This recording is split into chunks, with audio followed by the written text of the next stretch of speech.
सभी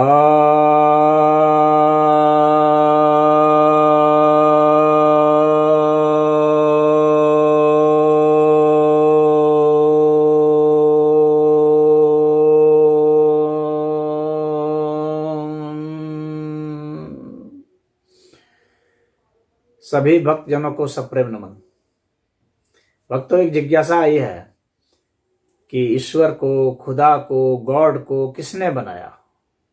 जब ईश्वर ने, खुदा ने, गॉड ने दुनिया बनाई तो फिर उनको भी तो किसी ने बनाया होगा, तो उनको किसने बनाया। तो यहां पर मैं कह दूं कि ईश्वर, खुदा और गॉड एक ही चीज नहीं है, इसलिए इनको एक ही तराजू पर तौलना ठीक नहीं है, समकक्ष मानना ठीक नहीं है। ये वे लोग कहते हैं जो ऐसे बारी बारी अनुवाद कर देते हैं, इनका कॉन्सेप्ट अलग है। जब अलग कॉन्सेप्ट है तो फिर ये बात लागू नहीं होती। ये जो इस्लाम है वो अल्लाह को भिन्न मानता है दुनिया से। जो ईसाईयत में और यहूदी में जो गॉड है, जुडाइज्म में, वह अलग मानता है वर्ल्ड से। तो इसलिए अब जब वे कहते हैं कि वर्ल्ड बनाया, दुनिया बनाई अल्लाह ने, तो फिर उनके सामने यह एक प्रश्न जरूर खड़ा हो जाता है कि फिर उसको किसने बनाया। और उसका वे उत्तर नहीं दे पाते। वे कहते हैं खुद से बना। वे कहते हैं अल्लाह तो खुद से है, उसको किसी ने नहीं बनाया। तो जब वे कहते हैं कि अल्लाह खुद से, उसको किसी ने नहीं बनाया, तो वही लॉजिक फिर इसमें भी संसार में लग जाता है कि संसार भी तब खुद से है। तब तुम कैसे प्रमाणित करते हो कि अल्लाह ने इसको बनाया? प्रमाणित नहीं होगा। जब वे यह लॉजिक देते हैं कि कोई चीज है तो कोई बनाने वाला है, तो फिर यह लॉजिक उनके अल्लाह के ऊपर भी लग जाएगा, उनके गॉड के ऊपर भी लग जाएगा। क्योंकि जब वो है तो बनाने वाला है, कोई चीज है तो कोई बनाने वाला है, तो फिर ठीक है, अल्लाह है तो उसको बनाने वाला कौन है? या तो फिर इस लॉजिक को खारिज करते हैं, वे कहते हैं नहीं, दुनिया को बनाने वाला तो अल्लाह है, लेकिन अल्लाह को बनाने वाला कोई नहीं है। तो फिर दुनिया को बनाने वाला अल्लाह है, ये कैसे साबित करोगे?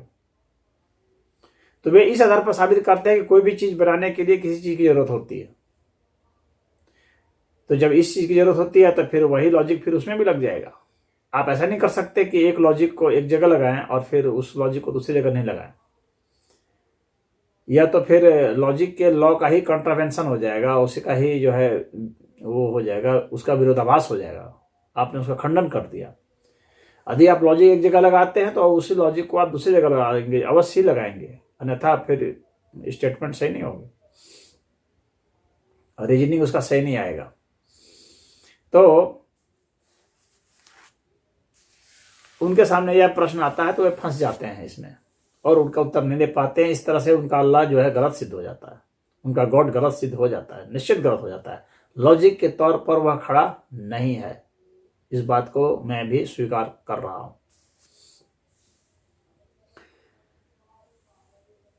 तो अब जो ये कहते हैं कि कोई चीज है तो वो किसी ने बनाया, अगर हम उस पर चर्चा कर लें, थोड़ा देख लें, तो यदि कोई चीज है तो उसको किसी ने बनाया, तो बनाने वाला कौन है? फिर जब देखेंगे आप कि बनाने वाला आप किसी आदमी को मानते हैं, तो फिर आदमी को भी किसने बनाया? तो जिसको आप आदमी समझ रहे हैं तो वह भी किसी चीज से बने हुआ है। तो किसी ने बनाया ऐसा कहने के बजाय यह चीज बनी हुई है, यह चीज किसी का रूपांतरण है, यह कहना ज्यादा ठीक है। यानी किसी एक वस्तु के होने में कई सारे कारक होते हैं, उनमें से किसी एक को आप क्रेडिट दे देते हैं कि नहीं इसने बनाया, तो यह गलत हो जाता है। वो सारे मिलकर के ही उसका एक रूप आया है, उन सभी के मिश्रण से, उन सभी की क्रिया प्रक्रिया से ही कोई चीज आई है। किसी एक को उसमें क्रेडिट नहीं दिया जा सकता है। कोई एक फैक्टर जो कि बहुत ज्यादा महत्वपूर्ण आपको लग रहा है, कोई एक कारक जो आपको लग रहा है कि बहुत महत्वपूर्ण है, तो आप उसको कह देते हैं कि यह उसका कर्ता है। वास्तव में यह उसका कर्ता नहीं है, यह इसका डूअर नहीं है। आप किसी एक फैक्टर को डूअर नहीं बना सकते। तो जो कोई घटना घटती है, या कोई एक वस्तु के रूप में, या व्यक्ति के रूप में, या प्राणी के रूप में, किसी भी रूप में, तो उसके होने में अनगिनत कारक होते हैं और आप किसी को नहीं कह सकते कि यह उसका कर्ता है। तो आप अगर कोई भी चीज कहते हैं कि ये है तो उसको इसने बनाया, तो यह लॉजिक अपने आप में ही गलत हो जाता है, यह सिद्ध नहीं होता है। आपके देखने में लगता है कि वह एक मेजर कंट्रीब्यूटर है उस चीज के होने का, उसकी महत्वपूर्ण भूमिका है, लेकिन उसके मात्र से ही नहीं हो रहा है। अब उनमें से किसी के योगदान को आप कम तरह करके फिर उसको आप कह सकते हैं कि ये उसका उपादान कारण है, किसी को मुख्य जो है आप कारण बताते हैं, लेकिन सच्चाई यही है कि उसके होने में असंख्य कारक हैं। कुछ जो आपके दृष्टिगोचर हो रहे हैं, कुछ जो आप देख पा रहे हैं, और कुछ जो आप नहीं देख पा रहे हैं, कुछ जिसको आप समझ पा रहे हैं और कईयों को आप नहीं समझ पा रहे हैं। आदमी के होने में कई कारक हैं। आदमी खुद क्या है उसको अगर आप देखेंगे तो उसके कि कितने घटक आपको दिख जाएंगे, कितनी चीजों से वह बना है, फिर वे कितने चीजों से बने हैं। इस तरह से आप नहीं बता सकते कि इसमें वास्तव में कितने कारक शामिल थे, असंख्य कारक शामिल थे। अब आते हैं ईश्वर पर। सनातन धर्म ने यह कभी नहीं कहा है कि ईश्वर ने इस संसार को बनाया। वेद तो कहता है एतत् उत्तमम सत्यम, उपनिषद भी कहता है एतत् उत्तमम सत्यम यत्र किंचित न जायते। यहां उत्तम सत्य यही है कि यहां कुछ भी उत्पन्न नहीं होता है, स्पष्ट कर दिया। तो फिर यह कहीं कहीं पर क्यों मिलता है ईश्वर ने सृष्टि रची? तो वहां पर क्या है, वहां पर सिर्फ इतना ही मतलब होता है कि ईश्वर जो है वह जो है उसकी ही अपनी एक शक्ति जो है भिन्न भिन्न अर्थ में प्रकट हुई, और उसको ही वहां पर सृष्टि कहा गया, उसको रचना कहा गया। वह बिल्कुल जो है अल्लाह की तरह जो रचना है और गॉड की तरह नहीं है। वह ऐसा नहीं है कि शून्य में कहा हो जा और हो गया, जैसे अल्लाह कहता हो जा और हो गया, उस तरह से नहीं है। गॉड ने कहा बीट और उसके बाद बी हो गया, ऐसा नहीं है।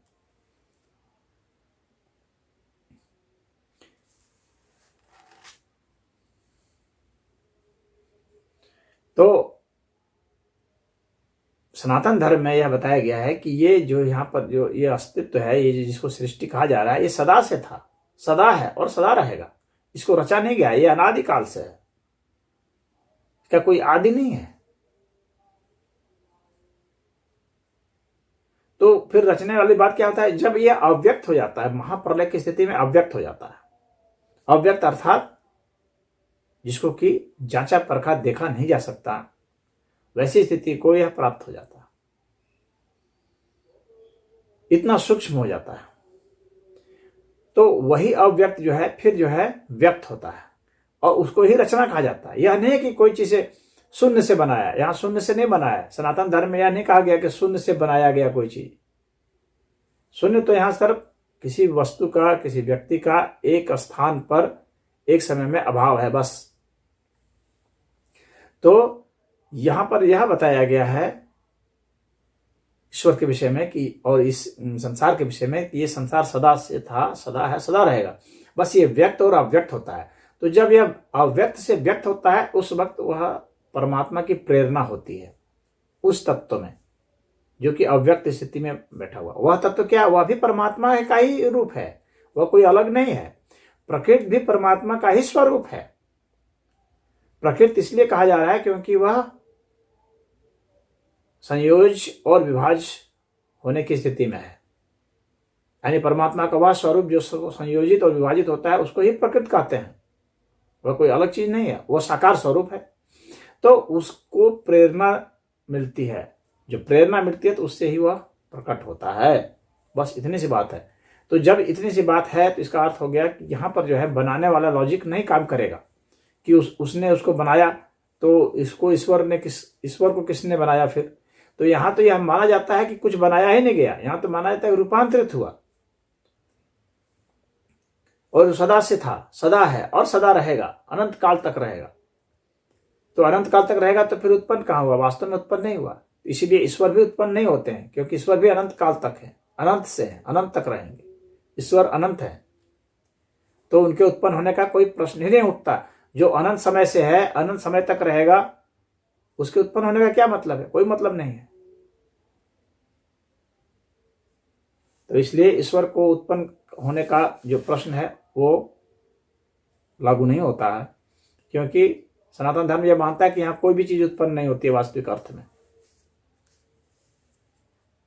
और वहां तो अल्लाह और वो सब तो मानते हैं कि उसने कहा हो जा, हो गया। किसको कहा हो जा, जब कुछ था ही नहीं। वो मानते हैं कि पहले कुछ नहीं था और कहा हो जा और हो गया। तो जब कुछ नहीं था तो संबोधित किसको किया? तो ये सब उसमें फॉल्स लॉजिक है, जबकि यहां पर ऐसा नहीं है।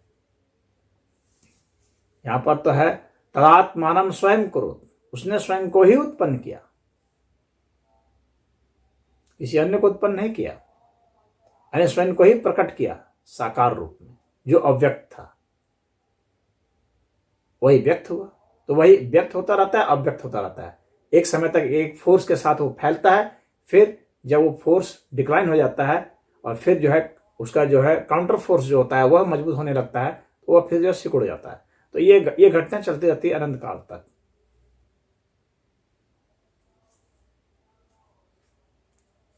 तो यह जो है सनातन धर्म का है सिद्धांत। तो वहां पर उत्पन्न होने का कोई मतलब नहीं है। तो इसमें इतना ही, मुझे उम्मीद है आप सब समझ गए होंगे। ओम।